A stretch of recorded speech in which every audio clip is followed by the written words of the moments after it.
Welcome to China in Focus. I'm Tiffany Meyer. Our top story: China is facing an outbreak of chikungunya, a virus spread by mosquitoes that can sometimes be deadly. There is no vaccine, and the World Health Organization is sounding the alarm. How serious is the threat? Another round of U.S.-China trade talks wrapped up. Will China concede to President Trump's tariff pressure? And how will tariffs impact China if rates snap back? An expert weighs in. With tensions rising between the U.S. and China, India is caught in the middle. We break down what's behind India's balancing act. And Apple is shutting down a store in China. It's a rare move coming amid rising pressure from local brands and a shaky Chinese economy. What it means for the tech giant in one of its biggest markets.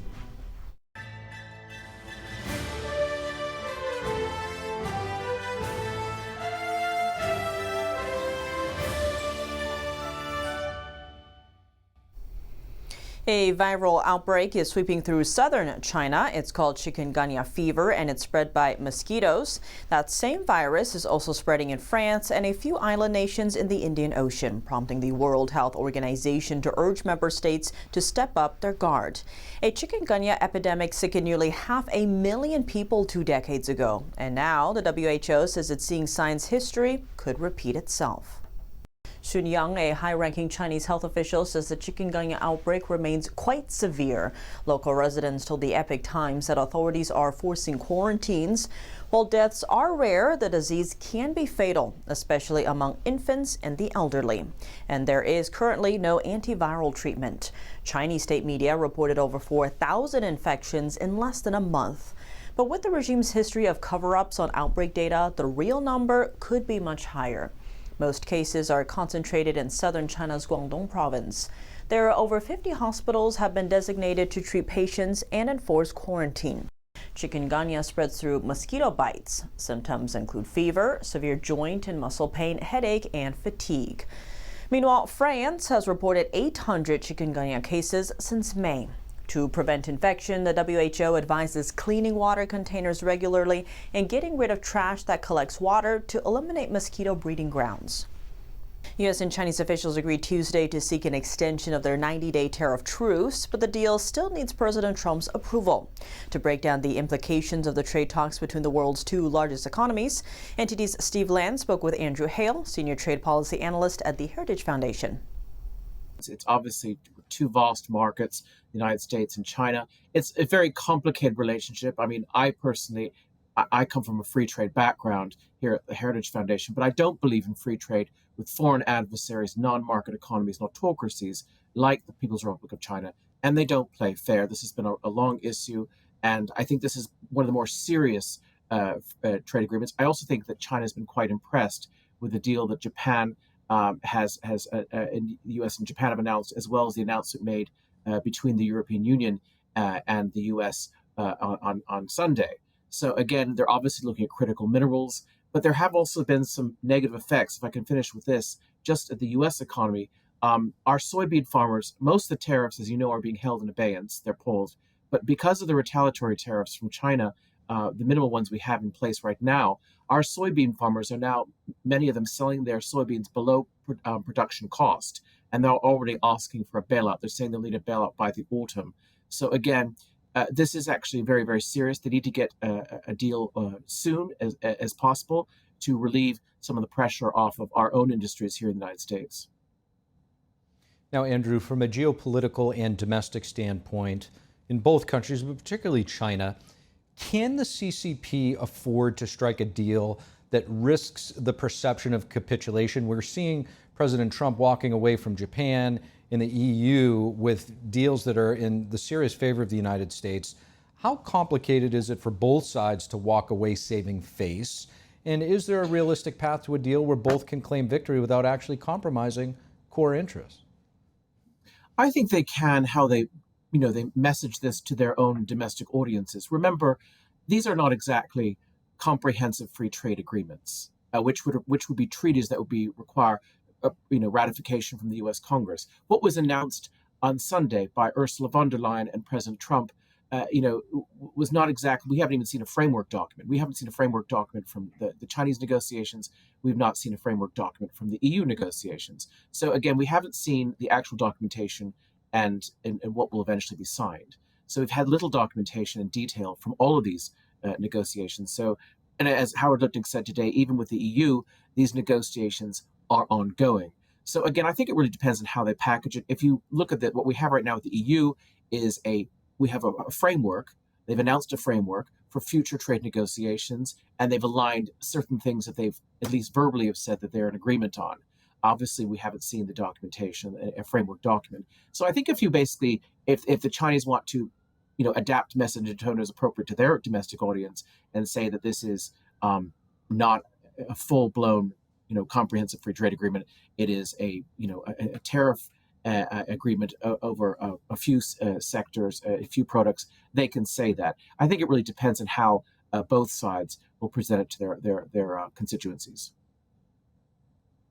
Earlier, you touched on China being an authoritarian regime.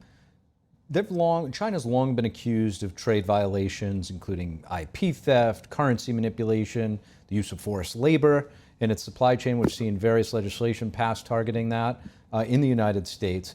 With that said, do you think the Chinese Communist Party will concede to pressure from the Trump administration this time around?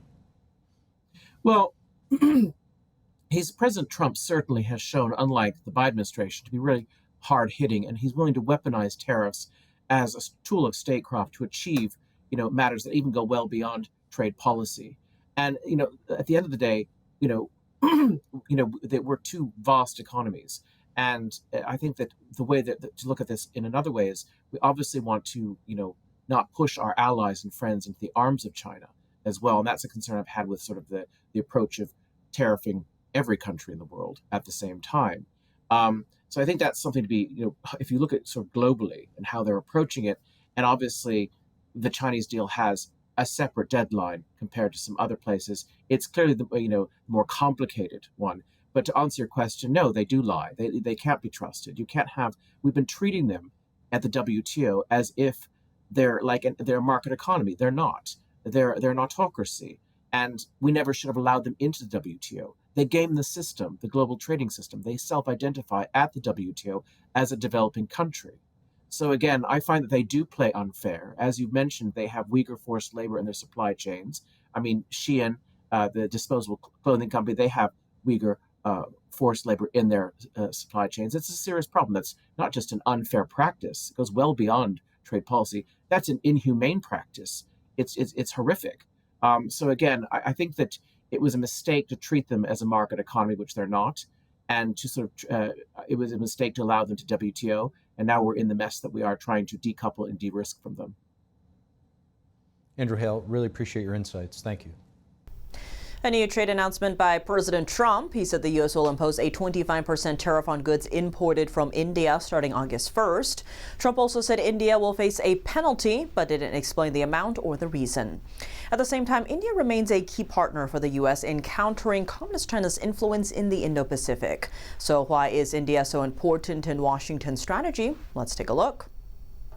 In a Truth Social post this morning, Trump wrote, "While India is our friend, we have, over the years, done relatively little business with them because their tariffs are far too high." Trump cited India's non-monetary trade barriers, calling them strenuous and obnoxious. He said that India buys military equipment and oil from Russia along with China, which Trump said enabled the war in Ukraine. In April, Trump announced tariffs of up to 27% on India goods, but then suspended their implementation. Since then, the two sides have been negotiating an agreement. India's Commerce Ministry did not immediately respond to a request for the comment. The group is leading the trade talks with the United States. As tensions rise between the U.S. and China, India is walking a delicate line. It's deepening ties in defense and technology with Washington while still keeping the door open to Beijing. That's despite a violent border clash between India and China just a few years ago. So why is India trying to balance these seemingly competing interests? Let's break it down. India has been making some careful moves on the world stage, trying to build stronger international relationships without picking a side. Its relationship with the U.S. has been warming up fast. India has teamed up with Washington on military exercises, tech deals, and defense contracts. That includes U.S.-made drones and a major fighter jet engine project. And companies like Apple are gradually shifting more production to India, cutting back reliance on China. On the other hand, India is still doing business with China as well. Recently, India made a huge purchase of Chinese soybean oil. It's even considering easing some restrictions on Chinese tech investments. But India and China had a rocky relationship back in 2020 following deadly border clashes that left at least 20 Indian and 4 Chinese soldiers dead. The violence was over the disputed territory of Aksa Chin, claimed by both countries. Despite this, both sides have kept the door open for talks. India's plan is to rise as a global power without developing strong ties or dependence on any nation. It's working with the U.S. through the Quad, an alliance that also includes Japan and Australia. But it's also active in groups like BRICS and the Shanghai Cooperation Organization, which include China and Russia. Ultimately, India wants to keep its options open, whether dealing with the U.S. or China, despite the ongoing trade tensions between the two. Apple is shutting down a store in China. This will be the first time the company ever has closed a direct retail location in the country since entering the market in 2008. Here's what we know so far. Apple announced Monday it will close one of its 2 retail stores in Dalian, northeastern China on August 9th. The store marked for closure was the city's first direct Apple store. It opened in October 2015. Apple sales in China fell about 2% to $16 billion in the second quarter this year. That's less than the roughly $17 billion expected. One factor behind the decline, growing competition from China's domestic smartphone brands. According to Counterpoint Research, Apple's market share in China dropped to just over 15% last year, down from nearly 18% the year before. Apple currently operates over 50 stores across China and Hong Kong, making up more than 10% of its global retail locations. According to Bloomberg reports from last month, despite the slowdown, Apple still plans to open new stores. The company is looking at cities like Shenzhen, Shanghai, and Beijing. Coming up, China's super dam project in Tibet casting shadows over its neighbors downstream, how this massive project could give Beijing more power to influence South Asian countries. An expert breaks it down. And artificial intelligence is one of the most important technologies for the future. It's not just about the economy or the military. An expert says it's about our very existence. So what happens if China comes out on top? It's a world in which basically everyone becomes an automaton, an obedient to the state, obedient to the government, obedient to China. More on that after the break here on China in Focus. Welcome back to China in Focus. I'm Tiffany Meyer. China is touting plans to build the world's largest hydropower dam in Tibet. Beijing launched construction this month despite protests from downstream countries like India and Bangladesh. How could Beijing's so-called super dam impact the local environment and shift power dynamics in South Asia? A senior researcher from a Taiwan-based think tank breaks it down. The Chinese Communist Party is once again engaging in what I see as strategic coercion by monopolizing water resources. Why call it strategic coercion? Because actions like this directly impact downstream regions, their ecosystems, climate, economic survival, agriculture, even coastal erosion, biodiversity loss, and declining fish populations. The consequences are severe and far-reaching. It also heightens geopolitical tensions across South Asia. The Medog hydropower station is essentially following a strategy of restricting river flow upstream by building dams, what I see as a bullying tactic in how a country controls water. This kind of move could easily trigger conflict over water, what we might call water wars. This river flows through 3 countries, mostly in China, then through India, and finally into the Indian Ocean via Bangladesh. It's important to note there is no formal water sharing agreement between India and China. Sun calls Beijing's dam building projects on the river hegemony, pointing out there has been almost no negotiation with the other countries involved. What the CCP is doing here violates the international community's consensus on shared cross-border water resources. The CCP treats its upstream water resources as a political lever or a strategic weapon of control aimed at forcing India to yield to its strategic objectives. At any moment, the CCP could cut off the water supply, using it as a bargaining chip. This tactic is intended to pressure India into making concessions in all disputes with China.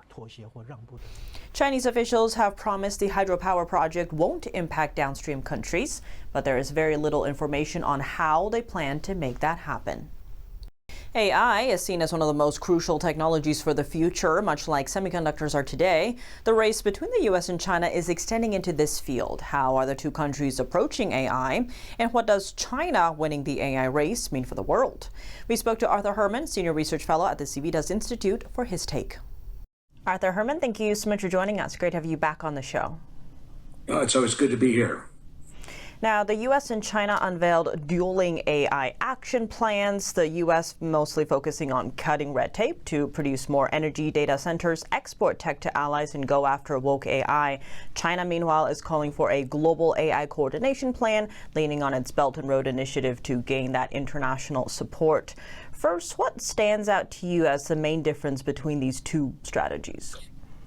These two strategies, well, the first thing I'm going to point out is that this announcement from China really signals that for the first time in a long time, they're a little worried about what the United States is up to with regard to AI and machine learning. You and I have talked about the Chinese approach to AI and machine learning a few times now. And we've had that discussion about how China has an overall strategy and how they see this as a means by which to dominate, not only dominate their own population, but really to become a way in which to become a global power. We could even say as a moral power of making the world see the world the way China wants us to see the world. That's been a powerful driving engine for Chinese approach to AI ever since President Xi ascended to power. And, he committed over $150 billion to making China the first AI-driven country and state. He's recruited all the leading tech giants in China, like Alibaba, to become part of this AI offensive. And the response of the United States has been very fragmentary, has been more about how do we rein in the reach of AI, particularly generative AI, the one that writes and creates documents, voice, and visual images. How do we get that to control? Under the last administration, there have been AI summits, but the discussion was always about how can we make AI companies do what we, the government, want them to do. That has been the primary focus. What the Trump administration has done this time is to reverse that. And now they're saying, and what this series of initiatives that you just pointed to have really done, is to say, what is it that we, the government, can do that will advance AI technology and those who make it? How can we help to make this the dominant technology for U.S. in its relationship, not only with its economy and its own national security, but with allies as well? And that's got the Chinese a little worried. They're a little concerned, and they should be, because the United States has two enormous advantages going for it when it comes to the AI race. First is that we are the number one marketplace in the world for companies that want to introduce and engage in new technologies like AI. We're the one that everybody wants to sell their products to and to export their goods. The second one is we're the most innovative country in the world. And growth of AI, of machine learning, all depends on a constant renewing of that innovation loop, of making changes, of getting the feedback, more information about what works and what doesn't, and then doing new iterations, new changes within the technology. That's what drives American economy. Then AI becomes really a secret weapon for rebuilding American prestige and for rebuilding our relationship with key allies as well. What would it look like if China were to beat us? There's a lot of talks of intellectual property theft, other ways that China's trying to steal that technology. What would the world look like if China wins? What a great question. What a very interesting and intriguing picture of what the future could look like. The United States certainly leads in terms of generative AI. We've talked about this, the way in which ChatGPT, the way in which OpenAI has really become kind of the way in which we think about and the public thinks about AI. But there's so many other uses for AI. AI in terms of manufacturing, AI in terms of industrial security and safety, AI in its military uses. And in all of those areas, China's been really on top of key developments in that area and have really taken the lead away from us in those kinds of applications. Not anymore. Now it's becoming clear that the Trump administration and the government and Department of Defense understand that harnessing AI is a process by which they can regain a technological but also a strategic edge when it comes to China, and that there's ways in which we can move forward in that direction and what takes place. What's the difference between how China versus the U.S. looks at AI? Is it the same? I mean, are we both sort of headed in the same direction? I think the answer is no. Because if you look at what China wants to achieve with its AI strategy and the way its applications and how it's used it, in the end, it's to create a society which is more uniform, in which people think a lot alike, think the way their leaders want them to think. It's a world in which basically everyone becomes an automaton, an obedient to the state, obedient to the government, obedient to China. In the United States, AI is used in a very different way. I would even say the opposite way. And that is that the applications for AI that we see are ways to enhance our individuality so that each person is able to shape this technology and use it as a way to enhance their own identity, to enhance their own tastes and interests, and advance their own futures as individuals. That's all for today's China in Focus. I'm Tiffany Meyer. If you have any feedback on the show or have something you'd like to see us cover, send us an email at chinainfocus@ntd.com. We'd love to hear from you. For on-the-clock original news coverage, visit us at ntd.com or download our NTD app. Thanks for watching. See you tomorrow.